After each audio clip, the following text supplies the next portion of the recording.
Gute Unterhaltung bei SRF bei den Leuten wünscht aus der Region für die Region.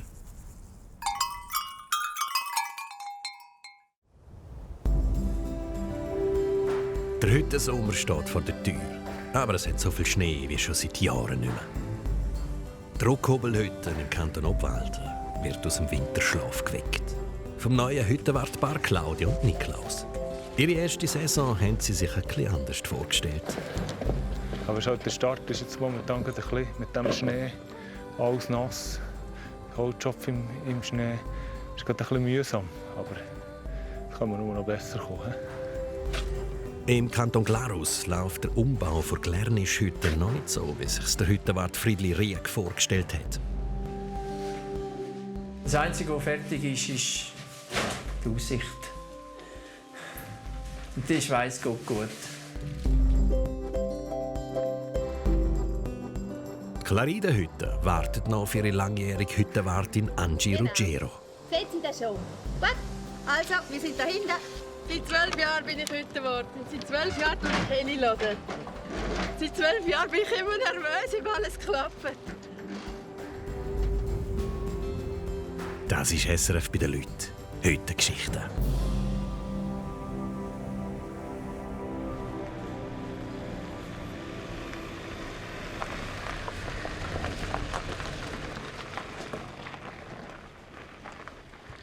Anfangs Mai, oberhalb von Engelberg. In den letzten Tagen hat es in der Höhe noch mal einen Klapfschnee gegeben. Trotzdem wollten Claudia und Niklaus die Rockhobelhütten in gut 2 Wochen aufmachen. Mal schauen, ob die Sonne kommt, aber es sollte gut sein.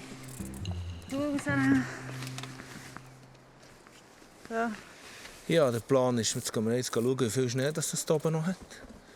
Wir hatten ziemlich viel Schnee diesen Winter.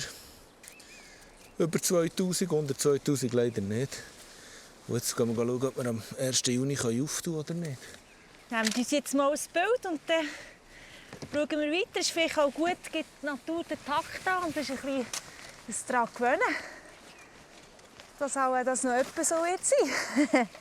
Die Natur gibt den Takt an.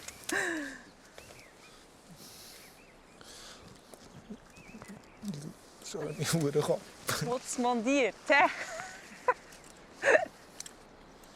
Geht los! Yes! Go!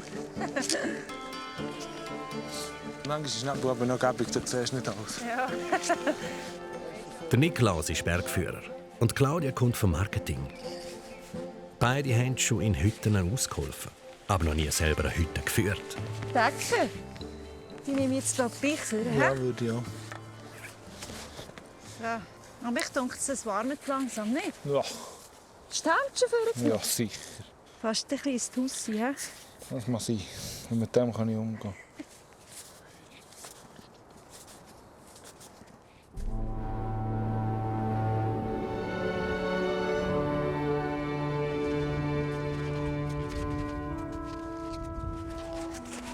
Gut 2 Stunden geht es ob sie, bis auf 2300 Meter über Meer.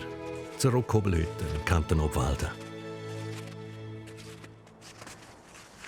Schon noch ein Mühe da, hä? So sieht das alles aus. He? Ja. Normalerweise gehst du Stegen auf die Terrasse. He? Da ist es noch meterweise Schnee, gell? Da ist normalerweise da ein ganzer Stock frei. Gell? Jetzt sind wir ein paar Meter über die Terrasse. Also meterweise Schnee da. Ja, das geht nicht in 14 Tagen. Nein. Nein. Gibt uns auch ein bisschen mehr Zeit zum Durchschnaufen. Der Start für ihrer ersten Hüttensaison müssen sie also definitiv um 2 Wochen nach hinten schieben. Anscheinend.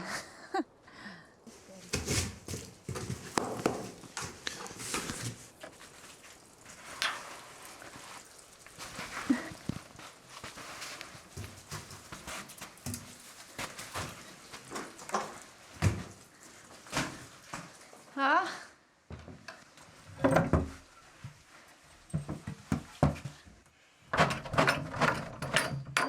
Muss vielleicht noch ein bisschen Schnee wegmachen, hä? Ja, es braucht etwa rohe Mannsgewalt. Nicht kaputt machen schon. Mit viel Power und Enthusiasmus starten die beiden in das Hüttenabenteuer. So. Schau mal, wie schön, hä? Ich freue mich riesig drauf. Das Gefühl ist wunderschön. Also auch wenn wir wissen, dass es später losgeht. Aber es ist hier oben dürfen sein und die Natur geniessen.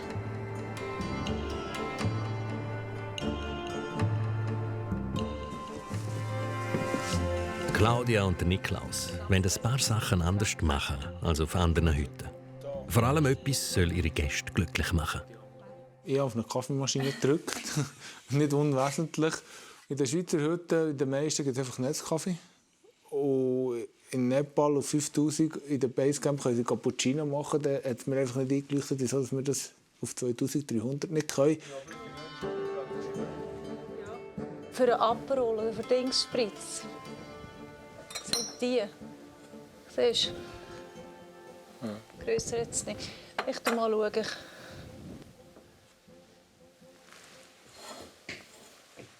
Wir haben halt auf den Karten auch eben so einen Hugo oder einen Aperol Spritz und so weiter oder schönen Wein und entsprechend möchten wir den natürlich gerne aus einem Glas rausgeben können. Guter Kaffee und Aperol Spritz, das ist Luxus auf einer Hütte und wird noch mehr Stress in den Hüttenalltag bringen. Ich glaube, das, was wir möchten, das sollten wir schon einigermaßen hinkriegen, habe ich das Gefühl, oder hoffe ich auch, weil es gibt noch viele mehr Ideen, wo wir jetzt gesagt haben, ja komm, warten auf die nächste Saison. Wir können nicht alles in der ersten Saison machen.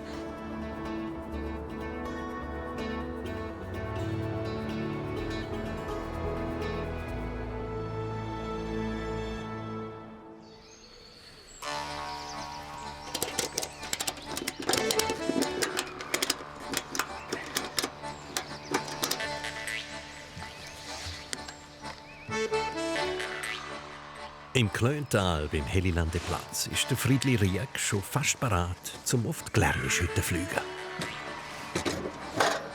Auch seine Hütte versinkt im Moment noch im Schnee. Darum ist er gut ausgerüstet. Ich glaube, es braucht schon Schneefräsen. Wir haben noch relativ viel Schnee hier oben.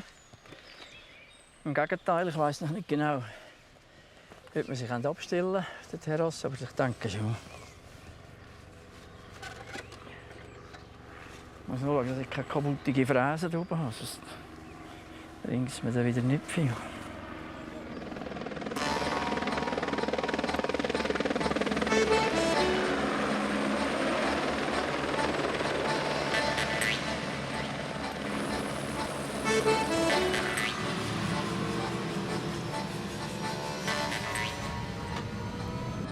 Wie Schnee?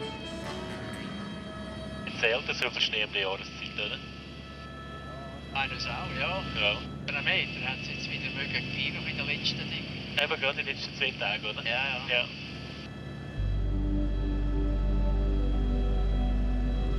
Im Kanton Glarus, auf einer Höhe von 1990 Metern über Meer, liegt die Glärnischhütte.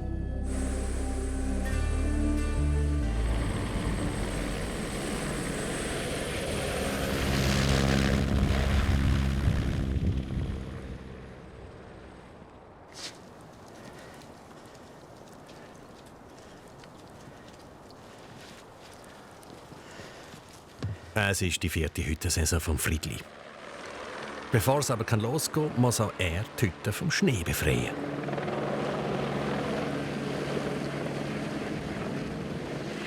Schön ist es. Aber viel Schnee, ja.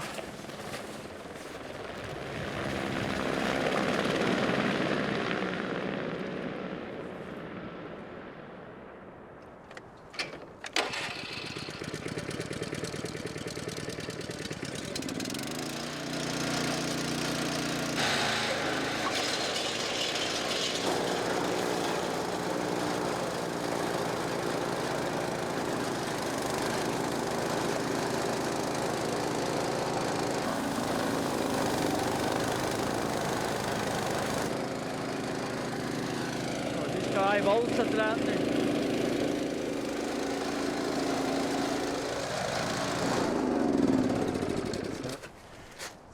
Ja. Ja, blöd eigentlich. Jetzt haben wir sie aufgeflogen, die Splinter sind drinnen. Und sie läuft nicht.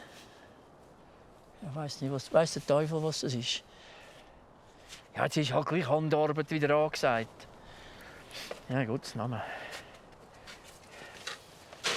Da hat man wenigstens eine gesunde Müdigkeit am Abend.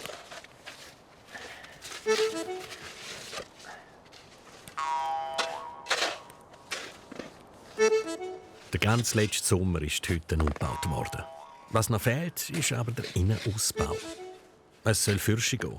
Darum muss der Friedli unbedingt die Terrasse freischaufeln. Ja, es gibt Leute, die sagen, dass es gesponnen ist, dass man um diese Zeit anfängt mit Bauen oder wollen anfangen bauen. Aber wir haben keine Zeit. Wir wollen ja schliesslich Mitte Juni auftun und den Innenausbau fertig machen. Und zum Innenausbau machen muss ich das Material herstellen. Nein, das ist die Terrasse. 1 Meter nehme ich noch. Abstunde.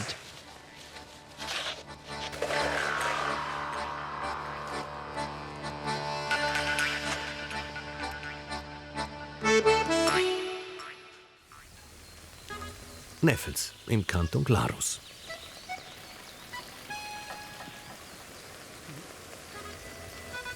Da wohnt die Hüttenwartin Angie Ruggiero.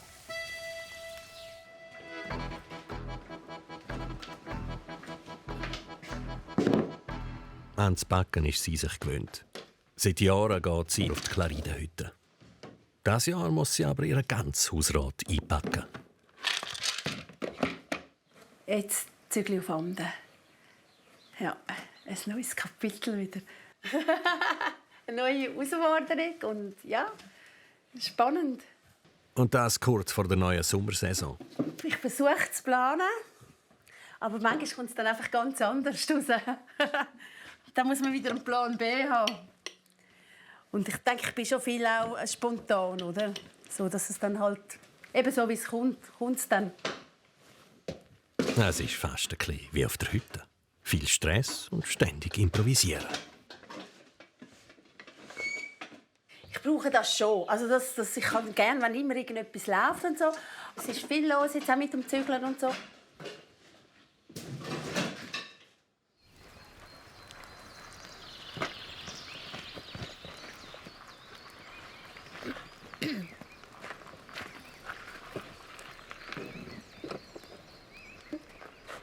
Angie zügelt weg vom Kanton Glarus in den Kanton St. Gallen. Zu Amden hat sie sich zusammen mit ihrem Partner ein Haus gekauft. Ihrem Daheim zu Neffels trauert sie aber schon jetzt ein kleines bisschen nach. Seit dem 14. wohne ich jetzt hier in Neffels. Ich bin ja nicht hier geboren, aber das Glanerland finde ich halt schon ganz, ganz schön. Und die Hütte habe ich auch noch im Glanerland. Ich muss jedes Mal durch Neffels durchfahren, wenn ich zur Hütte, zur Claridenhütte raufgehe.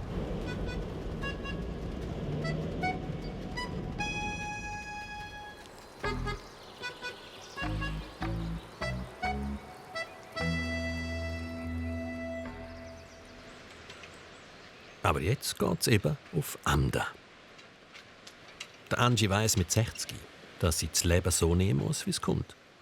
Und genau so ist das eben auch passiert mit dem Haus. Ich bin früher von Neffels schon wirklich auf Amden laufen. Da habe ich immer gefunden, es ist schon schön. Aber ich hätte nie gedacht, dass ich da ein Haus kaufen würde. Manchmal gibt es einfach Zufälle im Leben. Und das war mit den Hütten so. Es ist mit Amden so. Und was ich sicher nicht mehr unbedingt könnte, glaube ich, in einer Stadt wohnen. Und ich denke, ich habe lange in Winterthur gewohnt. Ich finde es eine mega coole Stadt. Aber einfach die Hektik, die vielen Leute, das macht mich ganz wuschelig, oder? Hier im neuen Daheim hat sie die totale Ruhe. Wenn dann ihr Partner, der Rolf, mal fertig ist mit Renovieren. Der Plan war, dass die Angie noch vor der Hüttensaison die neu renovierten Zimmer einräumen kann. Hallo! Hallo! Hey, super! Das sieht ja mega cool aus. Du bist auch weit gekommen. Ja. Wow. Ich glaube, du hast Flügel. So. Ja, mühsam. Hast du mühsam, gell? Ja, bist schon unter Druck wegen mir? Nein, nicht. Nein. Unterdessen ist klar, dass der Rolf nicht alles schafft vor dem Sommer. Er lässt sich nicht aus der Ruhe bringen. Er lässt sich nicht. Nicht. Das geht einfach nicht. Das braucht es. Ich glaube, sogar der Gegenpol, ein guter Gegenpol zu mir. Also von dem her. Der neue Plan ist, dass alles fix und fertig ist, wenn Angie für heute Saison zurückkommt. Weißt du, ich gehe rauf, weiter auspacken, gell? Ja. Du brauchst mich ja da nicht. Eben, tschüss. Ciao. Bis nachher. Bis später.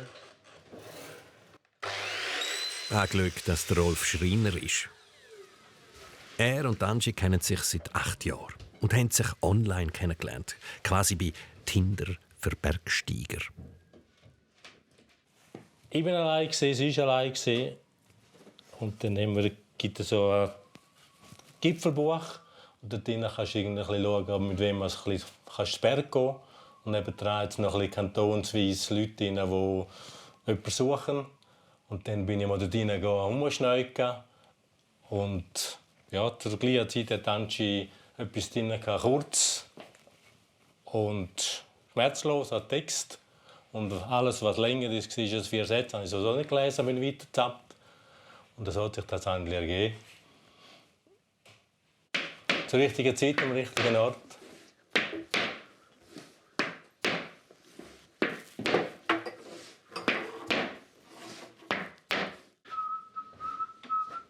Und jetzt richten sich die beiden ein. Zu Amden, in ihrem ersten gemeinsamen Daheim.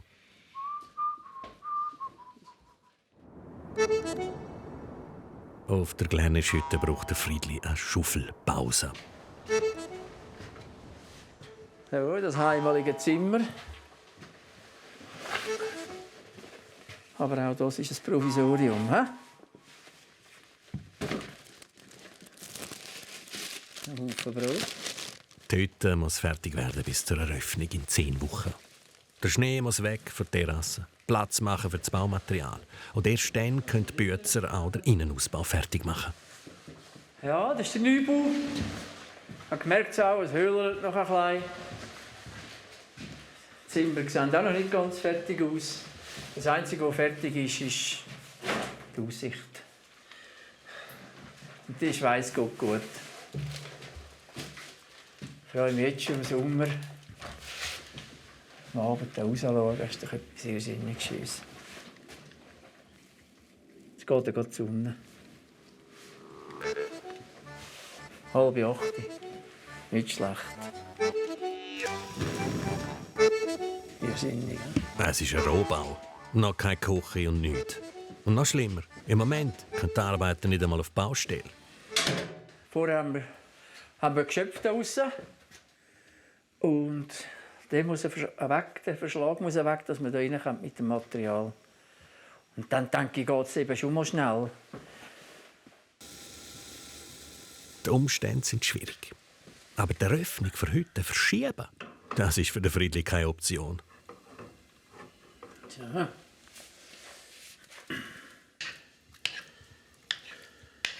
Vielleicht muss man dann einmal sagen, dass mit der Hütte, mit dem Hüttenleben, mit den Gästen auch der Umsatz kommt, dass das Geld kommt, wo wir davon leben eigentlich. Und dann, wenn ich in einem Monat 800 Übernachtungen weniger habe, sind das 100'000 Franken. Und, das ist schon etwas, was fehlt. Und ja, jetzt tun wir es das löschen. Und dann,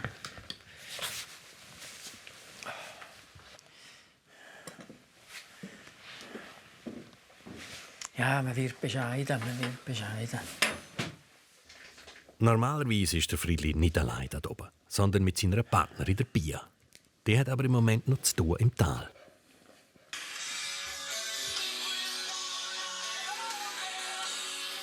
Aber da. Ja, guten Abend. Ja, grüezi wohl. Und wie geht's? Ja, gut, sehr gut sogar. Ja, ich hatte ein Fondue heute Abend. Eingeschneit? Nein, ja, es hat einen Haufen Schnee, ja. Also da der Video, den du geschickt hast, hat es schon gerade noch ein bisschen Schnee. Ja, jetzt müssen wir die Tür freischaufeln, dass wir überhaupt rein können. Ja. Also, da komme ich jetzt morgen am späteren Nachmittag bin ich wieder daheim. Das ist doch tipptopp. Ja, ja. Wunderbar. Gute Nacht. Also. Hey. Tschüss. Schlaf wohl. Ciao, ciao. Ciao, ciao. Tschüss. Tschüss. Ciao, ciao. Ciao, ciao. Ja, so geht das, hä? Letztes Jahr haben der Friedli und Pia zum ersten Mal eine ganze Saison zusammen gemacht. Und zwar im Basecamp. Weil die Hütte ja eben umgebaut worden ist. Ein grosser Stress für beide. Friedli, was hast du da wieder anhocken? Ja, ist schon gut. Die einen schlafen vielleicht manchmal ein zu wenig. Ob das immer ich bin, weiss ich nicht. Ja, es ist schon das. Anspannungen, klappt das, klappt dieses. Und auch das habe ich vielleicht noch vergessen. Und dann zusammen mit zu wenig schlafen. Dann kann es dann mal klippern. Ja, das wäre heute so ein Tag. Ja. Kopf hoch, Baby, lehn dich an mich. Es wird schon irgendwie gehen.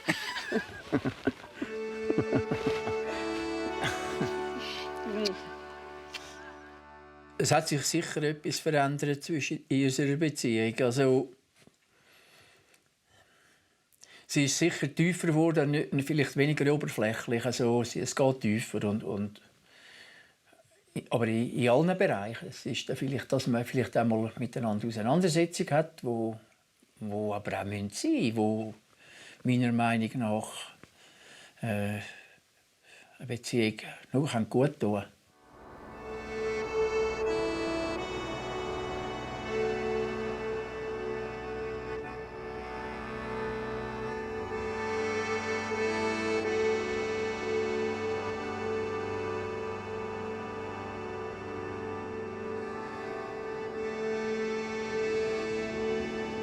Am nächsten Tag muss der Friedli weiter schaufeln. Sein Ziel ist, die Terrasse so weit frei zu haben, dass der Heli das Baumaterial abstellen und er die Tür zur Terrasse auftun kann. Bis zur Eröffnung sind es nur gut 2 Monate.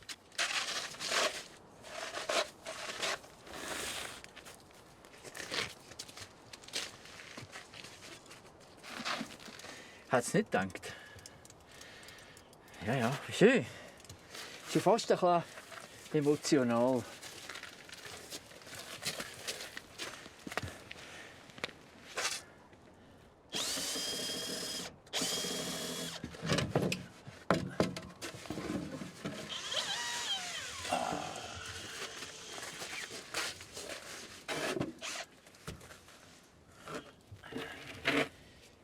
Und es war Licht.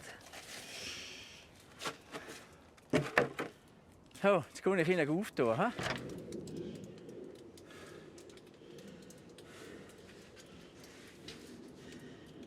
Das ist gut. Hei. Ziel erreicht. Also, wenn ich hinterher schaue, noch nicht ganz, aber das erste grosse Ziel ist erreicht.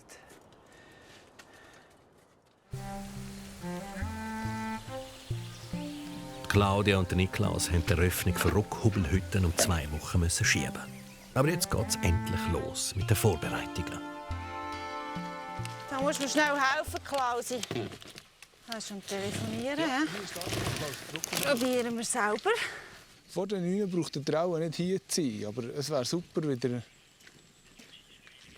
Ja, wir müssen das Fenster packen, was es hat, wenn wir einfliegen heute. Locker bleiben. Wir wissen einfach nicht, ja, wir können fliegen oder nicht, aber wir sind guten Mutes, dass das heute klappen soll. Der Noldi Barmettler hilft der Frischling beim Laden. Er ist Hüttenchef, das heisst, er ist die erste Ansprechperson für den Hüttenwart für alle Sorgen und Nöte. Also schwer. Schwerer. Ja, wie du es magst. Das ist nicht schwer. Wie du es magst. Du, gell? Kommt dann alles zurück. Auch ein paar Handwerker sollten mit auffliegen, um die neue Küche Zileta einzubauen. Nach gut 2 Stunden ist alles parat. Nur das Wetter macht noch nicht mit. So wird es nicht mit dem Heli. Ja, und das ist jetzt durch das Schnapsding, das ist ja der Kollege.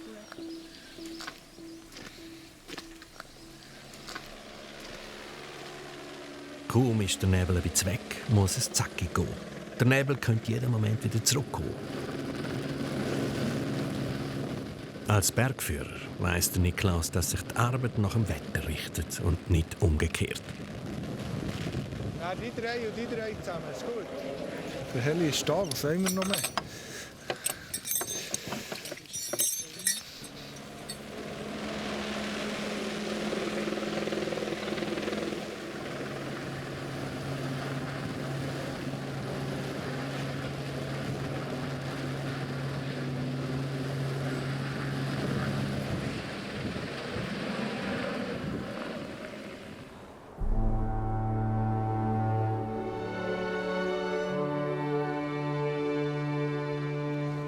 Noch kennen sich die zwei Hütten nicht aus. Alles ist neu. Hui.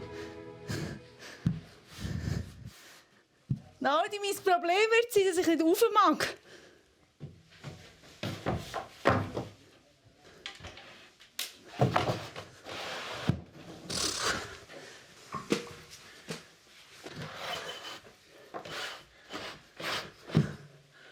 Oh. Aber ich glaube, der hat eben nicht Platz. Ich muss mal fragen. Rauf kommt er nicht mehr. Naudi? Der kommt noch oben rein? Ja. Bist du sicher? Ja, jetzt haben wir aber angeschafft. Also, das ist geschickt, gell? Wenn man das Frau blöd fragt, dann macht es der Mann. Oder? Die wissen ja wohl nicht so. Auf den Noldi ist einfach Verlass. Er unterstützt das neue Hüttenwartpaar, das er kann. Claudia weiss aber schon, dass viel Arbeit auf sie zukommt. Das war schon immer ein Traum von mir. Ich liebe es in den Bergen zu sein. Ich bin mir aber bewusst, dass ich als Hüttenwarte nicht so viel draussen werde sein. Aber halt auch die Begegnungen mit den Leuten, die in die Berge kommen, das gute Gefühl.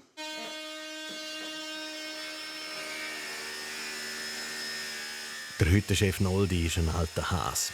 Er weiss, was auf die beiden Neuen zukommt. Er hat schon viele Hüttenwerte gesehen kommen und gehen. Ich denke, etwas, was sicher herausfordernd ist, ist nach der Abendbetrieb und der Tagesbetrieb einfach den Übergang zu verwitschen, gerade an den Wochenenden, wo sehr viel Betrieb hast mit 80 Übernachtungen. Oder am Morgen um 8 Uhr haben die fertig zum Morgen gegessen und um 10 Uhr sind die ersten Gäste da. Und hier auf dieser Terrasse gibt es natürlich Tage mit 150, 200 Gästen, die du noch wieder bewirten musst. Und am Abend um 6:30 ist wieder die nächste, die zum Nacht kommen. Aber das ist gerade während der Sommerferien ist das sehr herausfordernd.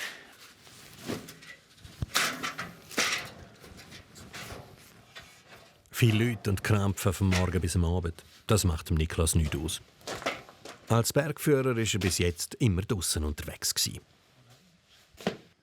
Dass ich in 5 Monaten am gleichen Ort still haben muss. Ja, das ist noch schwierig zu sagen. Das kann jetzt noch nicht so. Ich nehme, es kommt.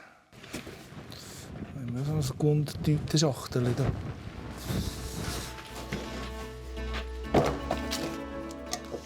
Was das für das Zusammenarbeiten von diesen beiden bedeutet, wird sich zeigen.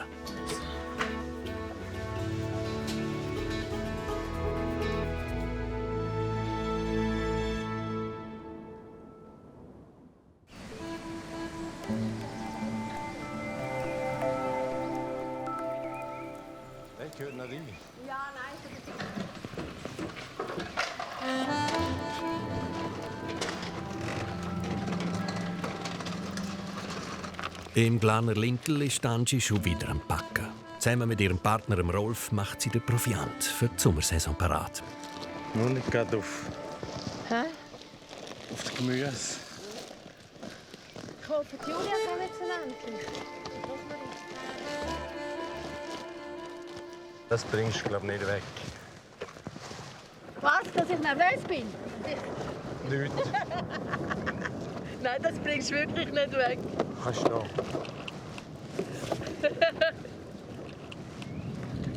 Ich mache seit 12 Jahren. Seit 12 Jahren bin ich heute geworden. Seit 12 Jahren tue ich Henny laden. Seit 12 Jahren bin ich immer nervös, ob alles klappt. Ja, für einen erfolgreichen Heliflug muss auch einiges zusammenpassen. Es ist einfach so viele Faktoren, die irgendwie darauf ankommt. Es ist das Wetter, es ist eben wie der Wind geht, ob es Nebel hat, ob man auch alles gepackt hat, ob man alles Gewicht stimmt, oder? Es darf, der Heli darf 800 Kilo nehmen, oder? Ja, Gewitter, oder? Super, wir haben heute alles. Ja. Immerhin sind die beiden Hüttenkilfinnen schon da. Das ist das beste Wetter, aber. Wir haben gesagt, wir sind doch 2 Engel. Eigentlich schon. Komm mal hier da. Komm, geh mal da hier. Trotz Gewitter. Der Heli kommt.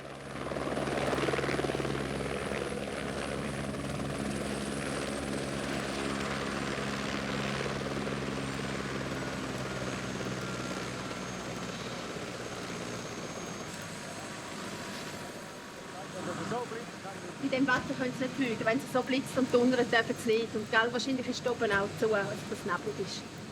Jetzt schauen wir, sie gehen jetzt führen auf Helibasis, auf Mollis und dann müssen wir schauen, ob es am Nachmittag geht. Ja.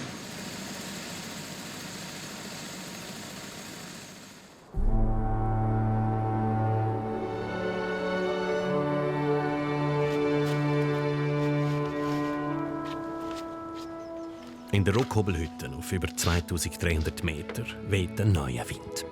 Die Hüttenwärter haben sich in den Kopf gesetzt, dass sie mehr als SAC-Standard bieten wollen. Es soll ein Erlebnis sein. Ganz nach dem Motto: Der Gast ist König, der Kunde ist König. Für das soll sie stehen.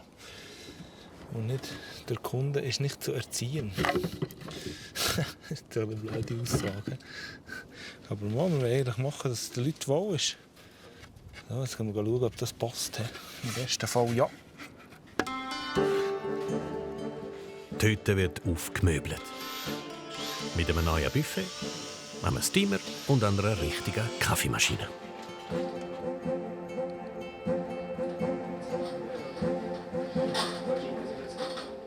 An der letzten GV war die Kaffeemaschine ein rechtes Thema. Da sind so von gewissen älteren Herren negative Stimmen gekommen.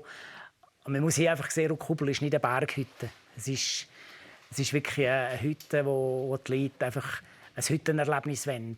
Und du musst ihnen einen gewissen Komfort bieten. Und das feines Kaffee, das bringt auch Umsatz. Weil das wird eher getrunken als ein Filterkaffee. Und der Steamer, das ist einfach auch, wenn ich sehe, wie viel es da gebacken wird und gekocht, es soll einfach eine Arbeitserleichterung sein für den Hüttenwart, damit sie einfach die stressigen Zeiten besser können meistern, oder? Die Claudia und der Niklas arbeiten zum ersten Mal zusammen auf einer Hütte. Glas und Brocken Okay. und Köder. Ja. Gut. Soll ich dir gerade helfen, oder? Nein. Klare Arbeitsaufteilung. Klappt das bei diesen beiden? Immer nicht, aber viel. Ja. Ja. Würde ich sagen. Immer einig ist ja gar nicht lustig, oder? Das finde ich auch. Das wäre nicht spannend. Das wäre nicht spannend, wenn das ist wir so eine Herausforderung. Ja, wir ticken schon viele Orte, ticken wir schon gleich. Manchmal im Detail nicht ganz, aber... Genau, die Umsetzung. Irgendwo findet man sich die Augen schon. Ja. Bei einer Sache sind sie sich definitiv einig. Wir sind kein Paar. Ich bin verheiratet. Ich habe 3 Männer daheim, einen Mann und 2 Buben im Alter von 16 und 18. Ein Rechtsglück, 3 Männer. Ich habe nur eine Frau daheim. Ich bin auch verheiratet. Ich habe keine Kinder.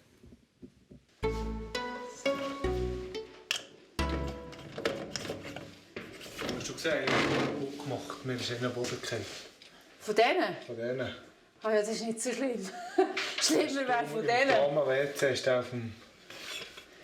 Ist ein Angefangener? Ja, das ist da hier, der ist mir Boden. Aber kannst du mir nicht bringen, dann tue ich etwas verwenden. Du hast Glück gehabt, hast nicht das Glas kaputt gemacht. Ein Zufall hat die beiden vor über 6 Jahren beim Weltcup-Skirennen zusammengebracht. In Adelboden beim Königsbergli-Skirennen arbeite ich schon seit etwa 20 Jahren. Und dann, ich weiss nicht, 18, also dann, als die Straße kaputt ist, als es geregnet. Ja, ich wollte in der Skiferie Skifahren. Und, ja, die Lifte waren auch zu. Und dann wollte ich das Weltcup-Dörfli anschauen. Und das war auch unter Wasser. Und dann waren wir dort in der Beiz. Weil die Strubel, genau. Wir sind ausnahmsweise auch mal an Schermen. Dann. Und die Beiz war halb voll. Ja, es hat draussen geregnet. Und dann Claudia gesagt, ja, komm mal zu uns. Und dann sind wir da bei ihnen abgehockt. Das war ziemlich feister, als wir heim waren. Ja. Gute Kaffee und gute Gespräche und so hat man sich kennengelernt. Nebst guten Kaffees liebt Claudia auch zu dekorieren. Darum wird auch die Hütte mit einem speziellen Look gestaltet. Du hast ja gesagt, es ist natürlich, man kann nicht immer alle Leute mit dem abholen. Das ist definitiv so. Also schlussendlich muss die Küche stimmen, Service und so weiter. Aber ich glaube, es werden sicher viele Leute Freude daran haben. Und es gibt sicher auch Leute, die das Gefühl haben, das ist jetzt nicht nötig für SAC-Hütten.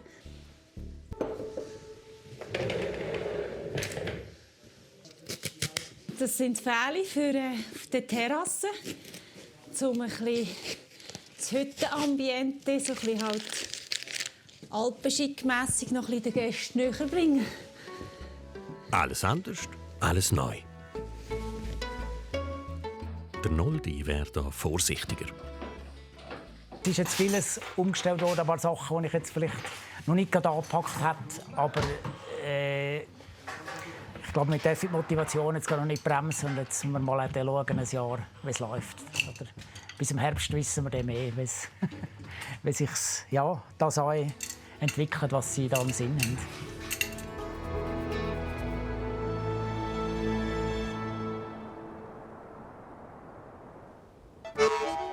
Auf der Glärnischhütte hat es auf der Terrasse keinen Schnee mehr. Dafür umso mehr Baumaterial. In 8 Tagen sollten dort die Gäste essen können. Dann ist Saisoneröffnung.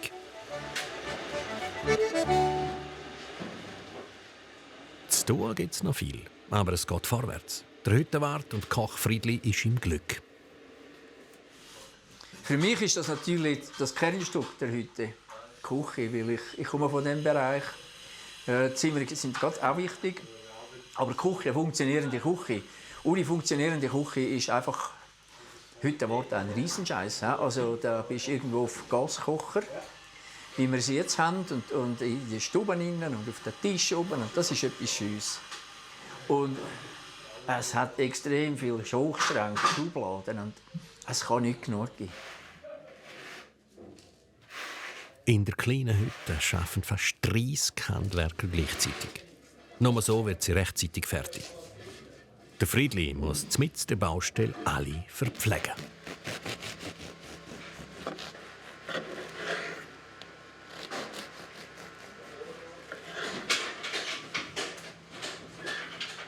Ja. Ich nenne das selber. Für die Arbeiter ist es hier oben kein Schleck. Auf einer SC-Hütte ist es ziemlich anders als unten im Tal. Nicht alle Arbeiter arbeiten gerne eine Woche lang hier oben. Es ist halt schon eine Umstellung für die Arbeiter. Es gibt ja kein Restaurant, es gibt ja kein Coop und kein Migros.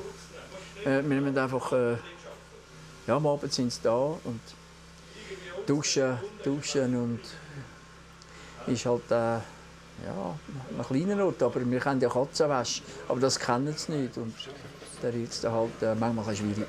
Ja, auf der Baustelle übernachten, teilweise ist es natürlich kalt in der Nacht und im Wasserschlag mit allen zusammen die ganze Woche. Aber eigentlich gewöhnt man sich daran, hat jetzt gesagt. Ja.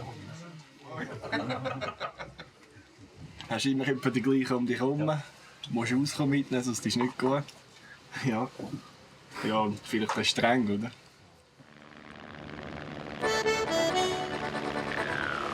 Streng ist es auch für den Friedli.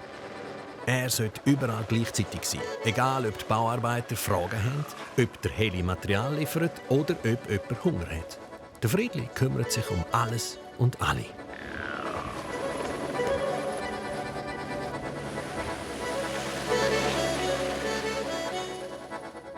Hier in diesem Neubau werden die Schlafzimmer fertig gemacht. Neben Massenschlag gibt es jetzt neue 4er- und 6er-Zimmer. Der Friedli trägt die ganze Verantwortung da oben allein, weil seine Partnerin Pia noch im Tal arbeitet. Ja, manchmal Stress haben wir schon, aber wir zeigen es nicht. Es ist jetzt auch heute, jetzt sollte ich langsam zum Mittag gehen. Also heute sollte ich schon etwas machen, sonst, und trotzdem gehst du mit dem schauen, mit diesem Rohr gehst du noch schnell gutes Wasser rein und ja. Und das ist ja das, was versäumt. Immer lacht, oh, die immer lacht.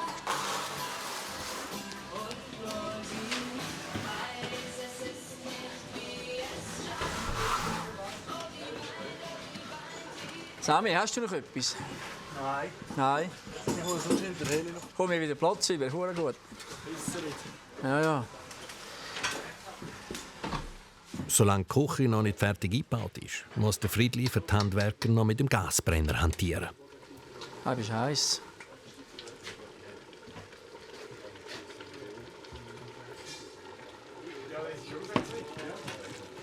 Tür ist ja kaputt, ja. Ist gut. Die Frau geht durchgelaufen, hat zuerst bis die Decke über mit Wein.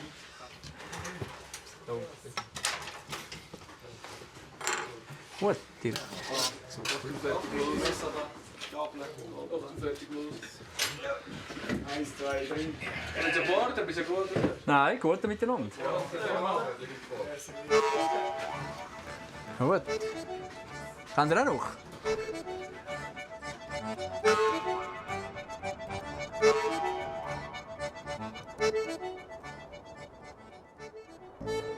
In Glarner Linki ist trübe Stimmung. Es gewittert immer noch.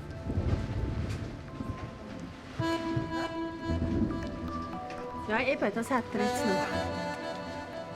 Ja.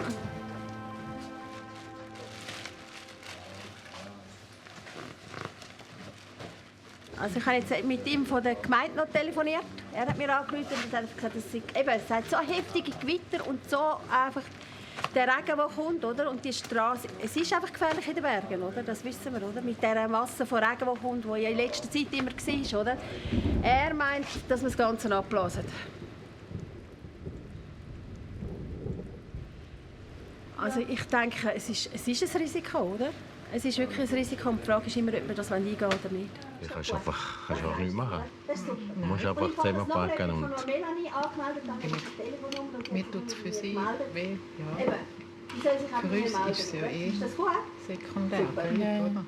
Also so extrem, dass das Wetter so ist mir noch nie passiert. Nein, also dass sie schon mal nicht können fliegen oder haben müssen lang warten, dass der Heli können, weil es Nebel hat, das schon. Aber dass wir nicht raufgekommen sind, dass wir einfach dann müssen sagen, hey, es ist einfach zu gefährlich, das ist wirklich noch nie passiert.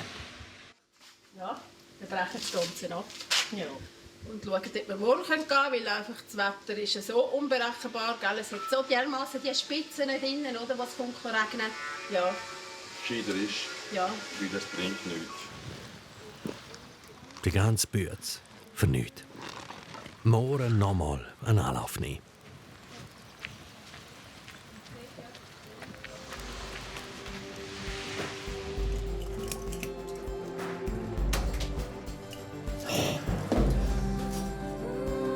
Das Gas läuft nicht, ich weiss nicht warum.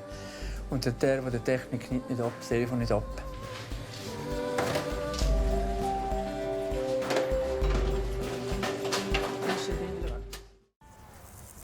SRF bei den Leuten ist Ihnen präsentiert worden von «Aus der Region für die Region».